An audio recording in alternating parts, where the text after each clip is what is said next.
So Joe, obviously we like all of our guests. I think been really lucky in the people that we interview, but it isn't often that we get to interview somebody that we know and that we like so much.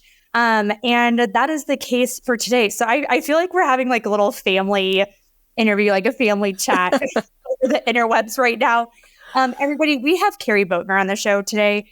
She is one of our Lifestar members. She attends all of our weekly office hours. We genuinely, like, Kari, I've never met you face to face. And I feel like if I saw you outside right now, I would just like tackle you and give you the biggest hug. Oh, yeah. We've been vulnerable with each other and we've shared things, and they're like being a solopreneur is a vulnerable, process. And so I'm just super giddy about today. I don't know about you guys. Me too. Well, it reminds me of the early days of the podcast, Carly, when the only people that could get on the show with us were people that we were close to. Remember back in those days? And it's like, So, but it was a lot of fun talking to people that you felt like you knew really well. So, Mom, want to be on my podcast? At that point. But I know it's kind of nostalgic, but rest assured, people listening, we wouldn't just have Kari on because we like her, because then she'd be on every week. But we're having her on because she's actually, we're going to be talking about coaching today and the value of coaching for solopreneurs. And Kari is a phenomenal coach. And there is nobody else I'd want to talk to with about this topic. So if you are kind of struggling in your business or you need direction or you're isolated, coaching is just a really good avenue to look into. And so Kari, just off the bat, what are some common challenges that solopreneurs face that a coach can assist with? Great question. Well, you hit a number of them just with what you just said. So, what we experience as solopreneurs, especially if we're new to this, is overwhelm. What do I do? Right? There's so many things to do. What's the right direction to go? I feel isolated. This is sort of a lonely experience. Maybe I worked with a team or a company before, and now I'm by myself, right? So there's a lot of different things. Self-confidence is a big one. Do I really believe that this is possible, right? So there are many things that solopreneurs struggle with, and coaches are great for this because coaches, not only are we a cheerleader, not only do we already believe in you, but we help you believe in yourself, right? We really dive into some of those belief systems that you have and sort of dispel this and move forward and really help you with all the things like stress management, work-life balance, etc. There's a million things. Yeah. Okay. So I wanted to hold that for a second because I want to dive into a few more of those in a bit. But a lot of successful solopreneurs attribute a lot of their success to their coach and to their business coach and their personal coach and everything. However, there are some people that have a stigma with coaching and don't fully understand the purpose. What are some misconceptions you often hear about coaching and debunk them? Oh, yeah. Well, interestingly enough, I had many of these misconceptions before I hired a coach. So now that I've been through this whole cycle and I realize that these misconceptions are completely false. For instance, I thought it's too much money. It's not worth the investment. Right. And what I learned through that process and what I work with my clients on is this is investment in yourself. And when you do the work, right, it's not just about the sessions. It's about what you do during the sessions as well.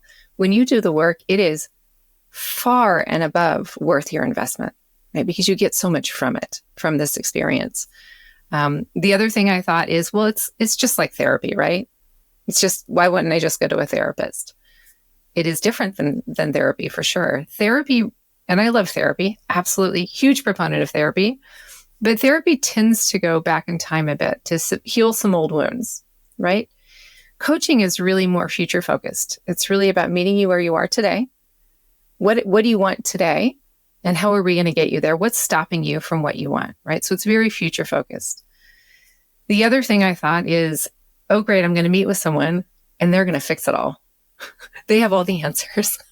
And I remember asking my coach, well, do you just have like a list of things, like jobs I'm going to get or could get? And he's like, oh no, that's not how this works. He said, how this works is I don't have the answers. You have the answers. Our job as a coach is to pull the answers out of you, ask the right questions to get you to understand and uncover what's already within you. So those are some of the big misconceptions. And also, I think the other one that is big is that anyone can be a coach. Because it is a different, it's not a regulated field in the way that therapy is, meaning we don't have to be licensed per se. People think anyone can do it.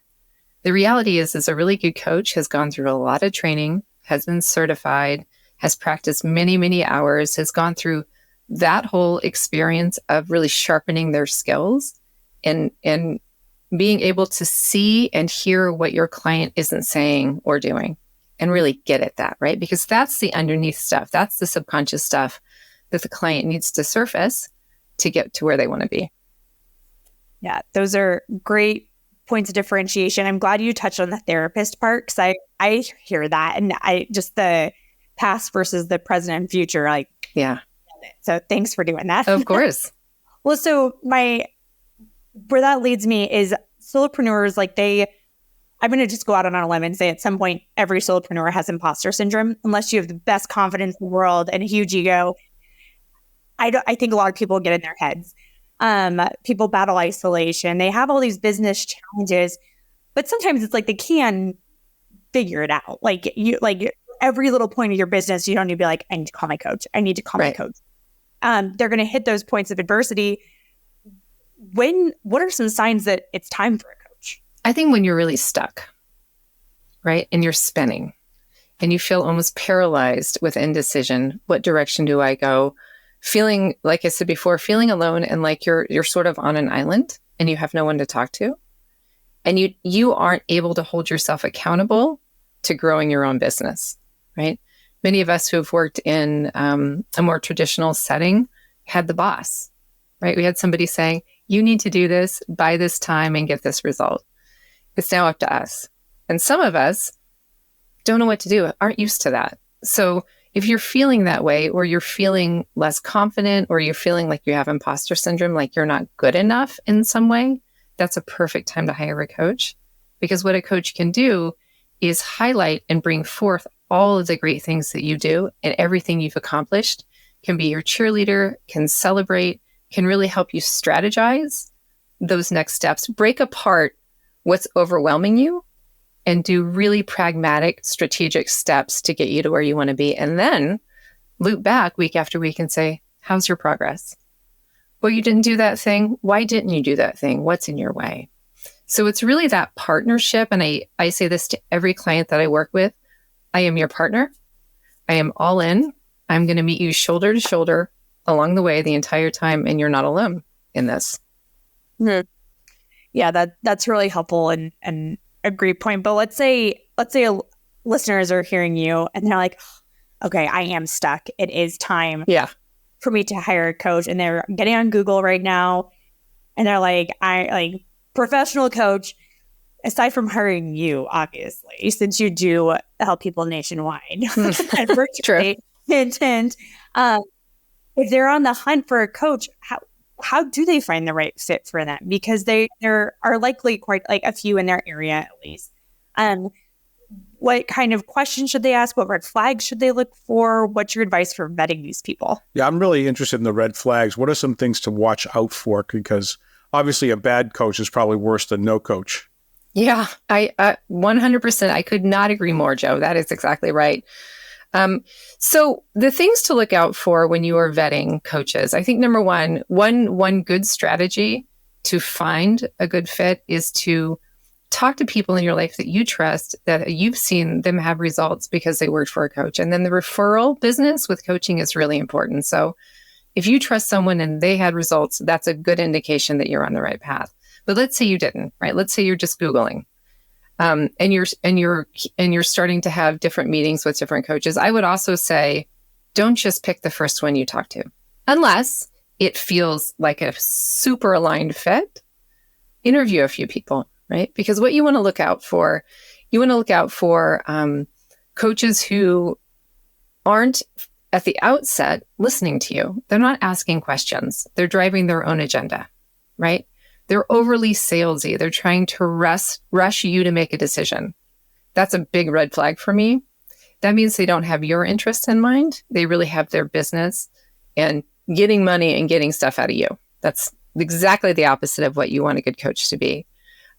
You want a coach to have a proven track record, right? So if they are unwilling to give you testimonials, some other references, that's a red flag as well. I would say not being willing to be flexible with you, right? There are a lot of coaches out there who are very specific in their programs, right? So this is the program I do. You fit into the program or you don't. That works for some people. For me, it feels like a red flag because you want a coach who is able to adapt and be able to say, oh, this is your issue. We're going to be flexible and we're going to work on a way to get you to where you want to be. Those are some of the big highlights. Okay. So let's say they find the person.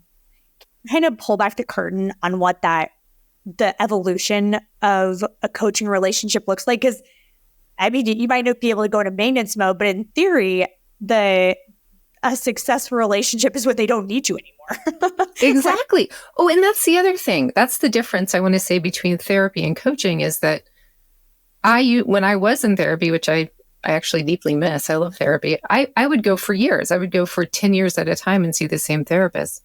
It was a maintenance thing for me every week.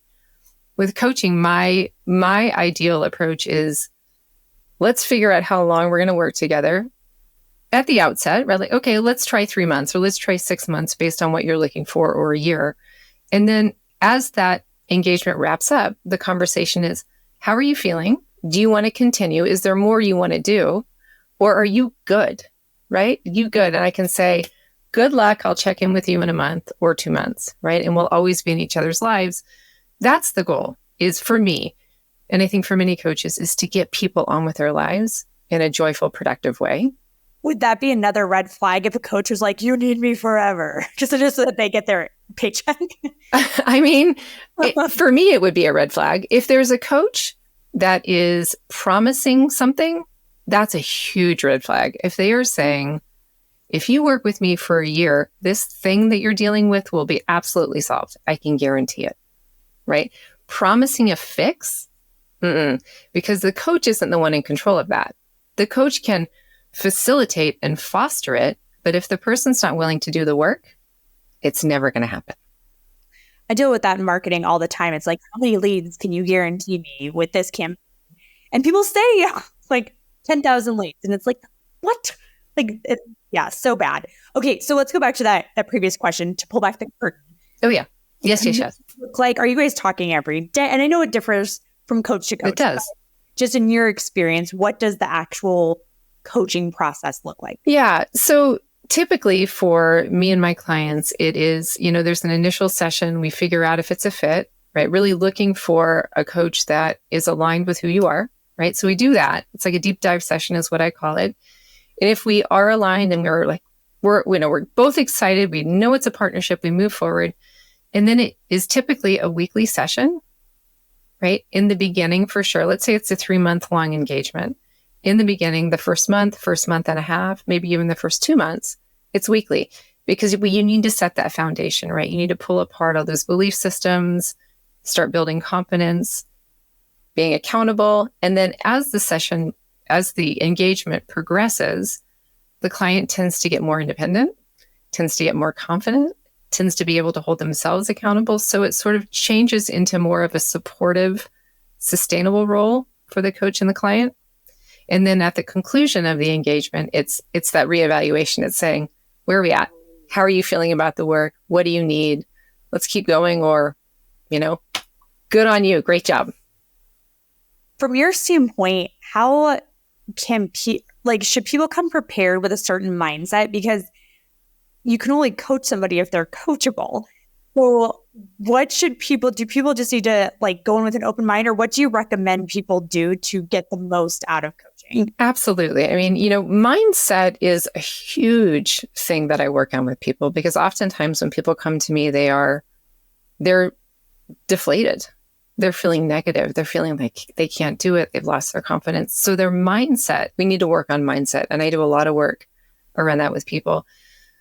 So if they're coming in feeling like they can't and they're not open, I would say immediately like, hey, before we do this together, I will recommend some things for you to do around mindset outside of our sessions and our engagement so that when you come back to me, maybe you still need some work on that and we will do that, but you need to be open, right? You need to be willing to do the hard stuff because it's not always easy, right?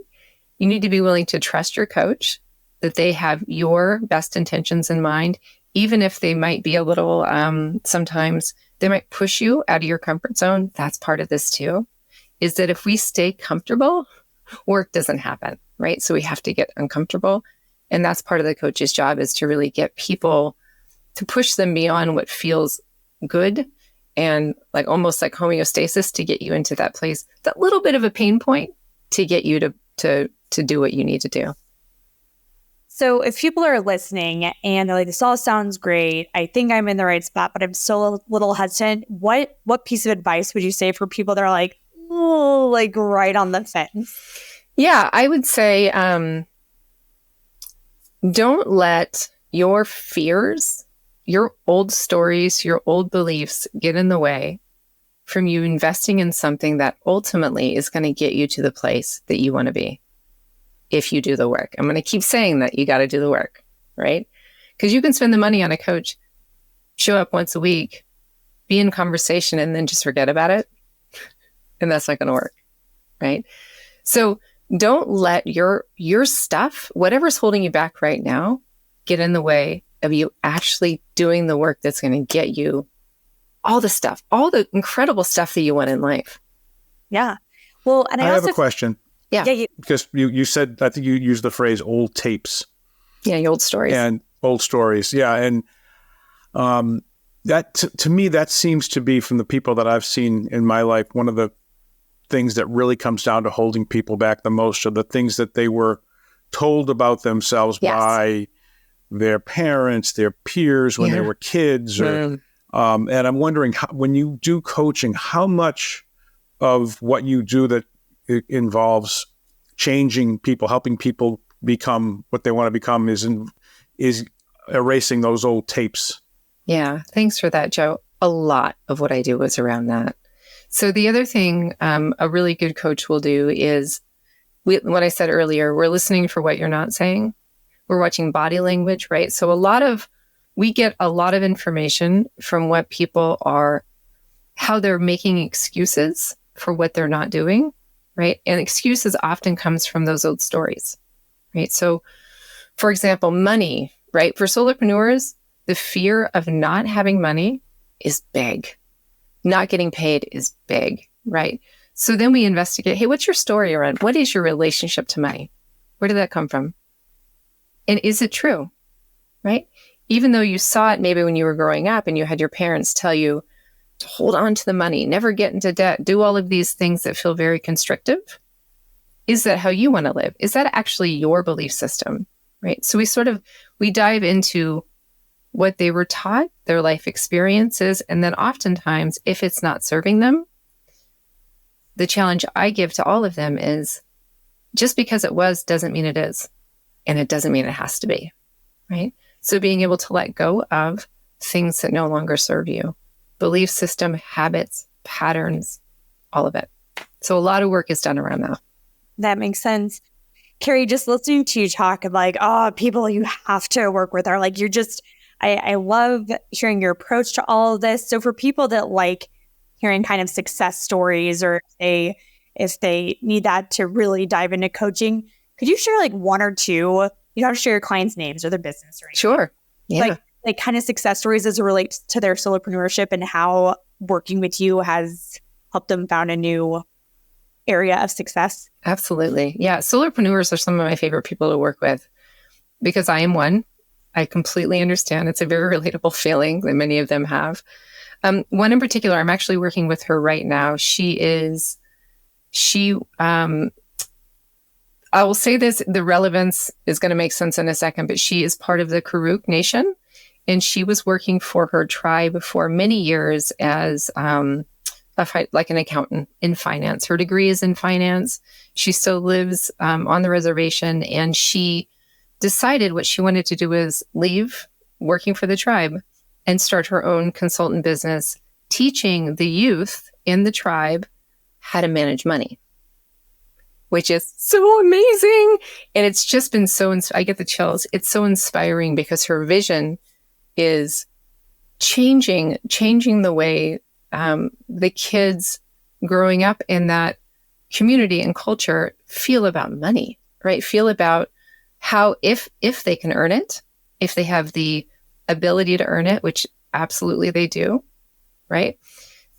So she's been really developing this program to really reach out to teenagers before they go off to college or their next thing, to invest in and figure out how to not only make the money, but also keep the money and grow the money and feel really good about it. It's been awesome. It's been awesome. What was your role as a coach in that process? Yeah, really. Well, when she came to me, she said, I have this idea, right?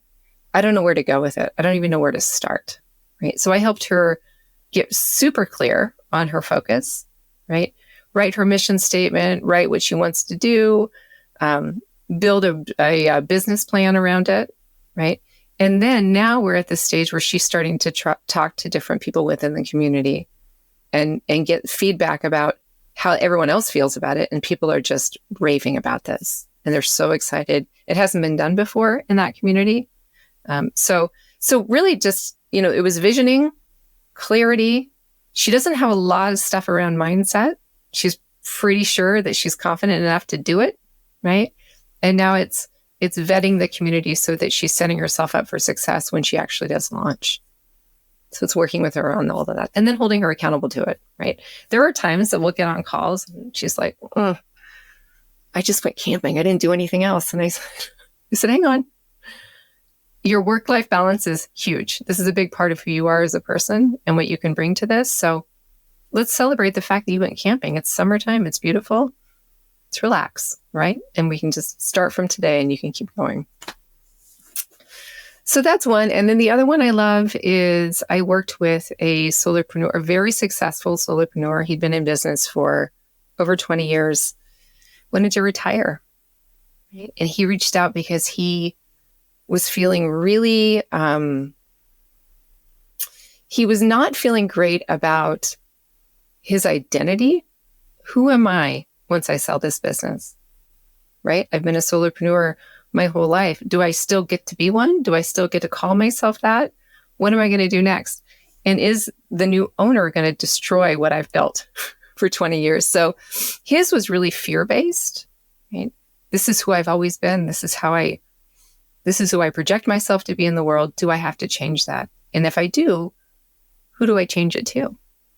Right? So we worked on celebrating again what this incredible accomplishment he made in his life, not only for himself and for the people that business serves, but also for his family, right? So we celebrated that. And then we talked about, well, what is it that you want? Why do you feel like you have to let go of this identity, right? And let's say you do. What identity do you want over here, right? What's next for you?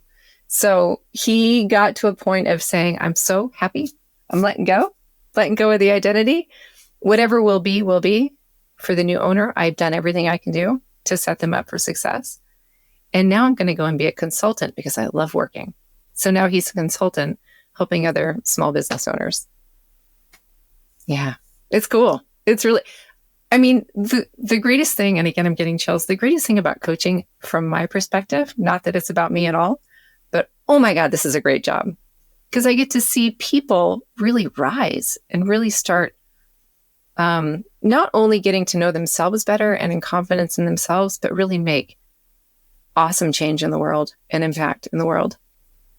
It's one of those, like, you think you're helping them, but they ended up helping you in return. And we had an office hours last week, and I won't go into any of the details, but it resulted in me crying because I was so happy. And it's like for the people in this office hours with us, and you also just get invested. And I think that's the mark of a good coach too. Like, you obviously, for your personal well-being, you don't want to get too involved, but you also, like, if you care and you have that empathetic side, I think that is the mark of a good coach, which you for sure have. So I can totally can't relate fully because I'm not a coach, but I get that feeling. Yeah, I was in a discovery call with a potential client yesterday, and she said, "Do you like your job?" And I said, "I don't actually." She's like, "What?" I said, "I love my job." I said, "It's not a job. This is not, I mean, it is, but it's not, it never feels that way. In the days that I'm not coaching people, I miss it, right? Because that human connection, really, really giving to somebody else and helping them uncover and discover who they are, right? It's magical. I feel like good coaches are innately coached. Like it's like for some things, it's not a skill you can acquire. It's just who you are. I mean, Kari, we didn't have a coaching session, but you told a story about this water rafting trip. And I've told so many people this story.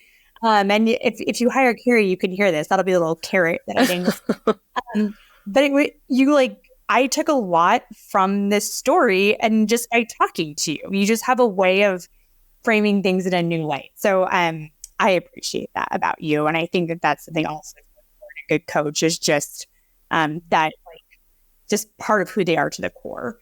But Kari, you help people find success that they did in various areas of their lives. So we always ask our guests this question: what is your favorite quote about success? Well, I think my favorite quote, and I have it written so I don't get it wrong, it's by Helen Keller. She said, "Success and happiness are not matters of chance, but choice. They are things not to be waited for, but sought after." So doing the work, committing, getting through the humps and those bad days and realizing that your vision, what you want out of this life, it's not by mistake. Of all people, Helen Keller knows, you have to put in the hard work. Yeah.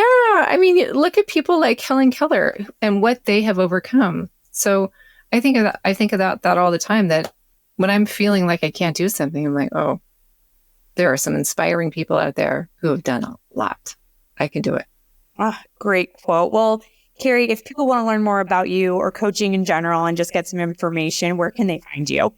Well, I am all over. I'm on all the socials, Instagram, LinkedIn, Facebook, all under Kari Boatner Coaching. And my website is exactly the same. It's kariboatnercoaching.com.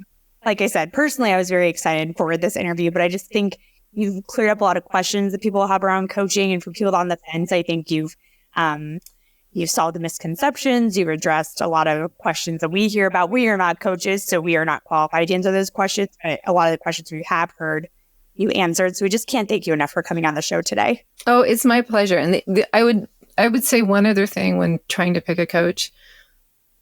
If the coach is not still doing their own self-growth, that's a red flag for me. We are evolving human beings, right? So if coach is like, no, I'm good. I've figured everything out. Nope. I'm still actively doing my own work and my own growth. And that just informs how I coach people as well. So that's another one. It's a great, great point. Well, thank you so much, Kim, for coming on today. Thank you guys. So fun. So fun.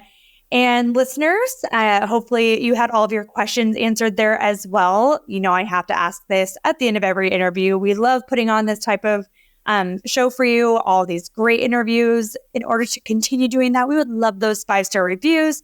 We'd like you to subscribe to our YouTube channel, wherever you listen to your podcast. We're there. We just so appreciate it because we love doing this. I just want to point out we got kicked up to top 3% of all podcasts globally recently. Seriously? Top 3%. Yeah, we were at 5 and I don't know, something happened and went up to top 3. So we want that top 1. So help us out.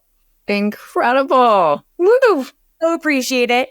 Otherwise, enjoy your week and we will see you next time on The Aspiring Solopreneur. Bye.